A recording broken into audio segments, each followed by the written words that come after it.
Got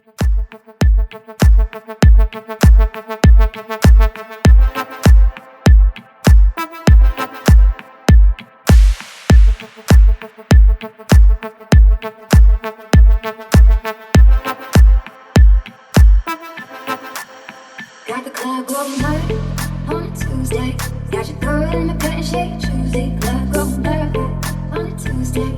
Got your girl in my curtain shake Tuesday. Club going hard on a Tuesday. Got your girl in my curtain shake Tuesday.